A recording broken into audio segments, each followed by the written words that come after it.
Hey, how's it going? It's V here, your friendly Vietnamese pirate with the headband on.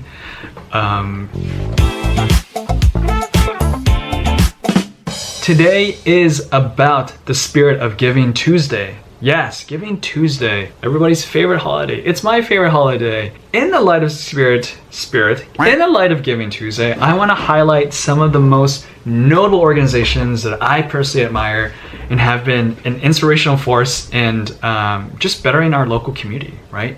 I do want to note that many of these organizations I had double check on Charity Navigator, which is an online tool that measures both the legitimacy and the transparency of the organization, which is another way for saying that you know exactly where your money is going. So without further ado, let's begin. But before we do, let's drink a little bit of cafe.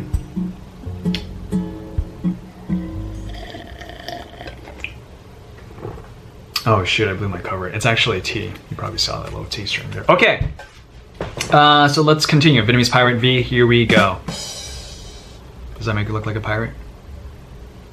Close enough. Asian American Donor Program. So, Asian American Donor Program is a community-based nonprofit organization located in Bay Area, California. And what they do is they focus on expanding the bone marrow registry within the AAPI community and other marginalized community of color. And as some of you may or may not know, but Asian American and other ethnic minority folks, they make up very little in the bone marrow registry. Well, why is this important? Well, this is important because people who are living with leukemia or any other blood illness disorder, their only way of surviving and be completely cured is through a bone marrow transplant, right? So those who need those transplants will require a donor from that same ethnic background to prevent organ rejection such as graft versus host disease. But you're probably like wondering, well, it's very challenging to get many people to just sign up and to be this huge commitment to be a donor, right? And you're right, it's very challenging because there's things like cultural barriers and misconceptions of being a donor. So this is why Asian American Donor Program, they need all the help they can get, right? To continue to push this narrative forward and to educate and set up bone marrow drives to increase the registry for marginalized people living with blood illness disease, to find viable donor matches, you know, all these different things. I used to collaborate with Asian American Donor Program, and I can 100% vouch for them that they're doing a fantastic job, but they need all the help they can get to continue doing what they do. So check them out, give them your money, support them. Next on our list is a nonprofit organization also based in the San Francisco Bay Area, and they are called Refugee and Immigrant Transition. And one of their main agenda is to assist new community members who seek refuge in the Bay Area. You probably already know, but like one of my biggest passions as a nurse is to work with immigrant and refugee folks, right? Because, you know, a lot of their experiences I can definitely relate to. So what do? They provide many important resources such as free education, family community programs, and just really connecting them to a lot of important resources required to have a smooth transition. And I heard a lot of good things about this because their organizations, they tend to have a lot of members who are part of that community or refugee themselves. And not only that, but like a lot of the members who work there, they demonstrate this great level of cultural reflexivity. They know exactly what they need. They have this great insight. They're really good about pulling some of these resources to help these new members in our community to navigate to thrive, right? During those first couple crucial early years of their lives. So check them out, support them, give them your money. Next on our list is a local organization based in Portland, Oregon. And this one is an organization that was referred to me by my friend Eldai, who is a fantastic artist and friend. You should totally check him out. This one is called Pueblo Bonito. Pueblo Bonito. I'm sorry, I'm butchering Spanish. I don't speak Spanish, but I'm gonna try it again. Pueblo Bonito. The people unite, right? People unite. What they do. So their work focuses on fighting against deportation within the Latinx community of Greater Portland. And the way they do this is that they connect members who are either being detained or threatened to be deported to immigration legal services. What makes them unique is that the services that they provide for the community members, entirely free, right? Which is why they need your help to continue providing these services, right? So give them your money. Next on our list, we're gonna head back to the Bay Area because that's where I'm at. I'm living in the Bay Area. This one was referred to me by my friend who used to work there and now is a nurse. Clinic by the Bay, which is a health clinic located in San Francisco and San Mateo. Their mission statement is pretty simple, but it's also very hard to do, right? Is to provide high quality healthcare to uninsured members of the community. Many folks who are uninsured, they're living with chronic diseases and they usually don't get those medical treatments until that illness itself gets really, really bad, gets pretty critical. And as a result, more people end up in the emergency room, which means more spending on diagnostic tests, more spending on emergency procedure, increasing our country's overall spending on medical expenses, right? That's not what we want. We don't want to be spending more money on things that can be prevented. So where should we be spending our money on? On preventative healthcare, on creating clinics, on making it viable for places for communities who don't have insurance, right? They're a relatively new clinic, right? They've operated a little bit, about close to 9 years.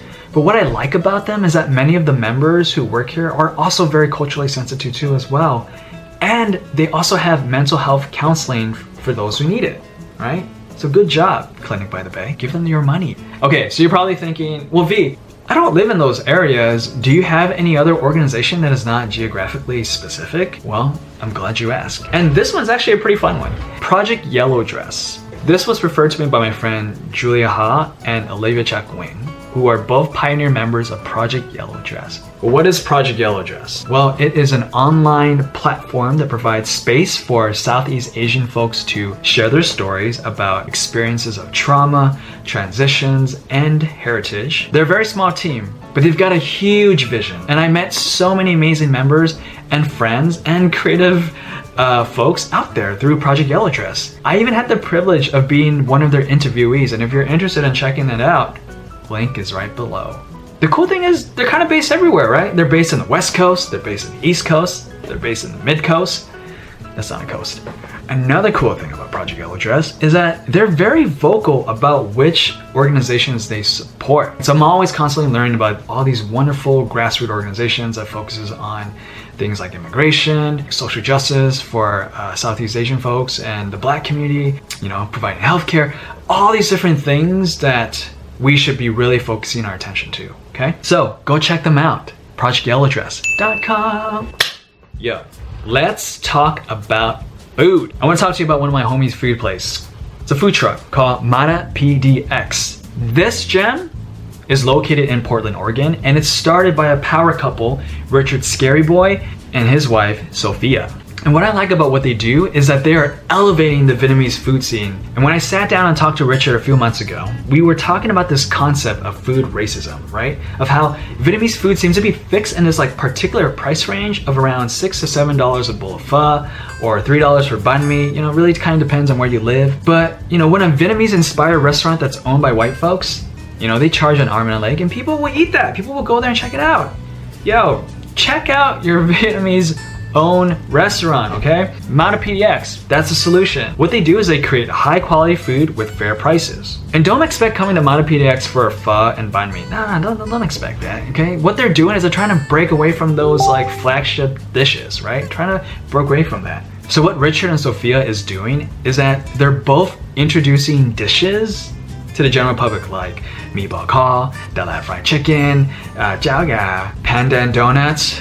God, just stop it! I can't do this anymore. It's so good. It's so good. I'm hella hungry.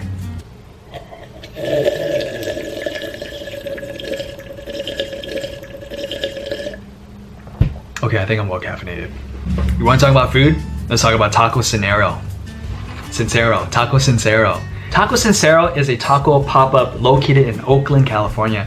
And when I met the homie Sincere in Vietnam and Saigon, and hearing how passionate he was about taco and just straight up stalking his Instagram for all the delicious photos, yo, I was sold. I'm like, this looks super good. This man does not mess around when it comes to creating the Chino Latino taco experience. Why did I say it like that? And I think he's having a pop-up on December 10th over in Mumbai. So if you're in Oakland near Foodville, check it out. You won't be disappointed. I'm gonna be there. Okay, so however, that is all for today. And if you're interested in learning more, I've put down their website onto the description. And remember, Giving Tuesday should not just be a one-time thing during the year. It should be Giving Wednesday, Giving Thursday, Giving Friday, Giving Saturday, Sunday. You get the point, right? It should be every single day you put your money where you want to support, right? It's like kind of casting your ballot, right? Which organizations are you very passionate about? Put your voting ballot there. Let's continue to keep these small local business alive, continue these nonprofit organizations that really focuses on creating good work and transparency, right? We want to be doing that. So if you have any organizations that you're passionate about or anything that I should learn more, let me know. I'm curious to check them out. Until next time, spread love.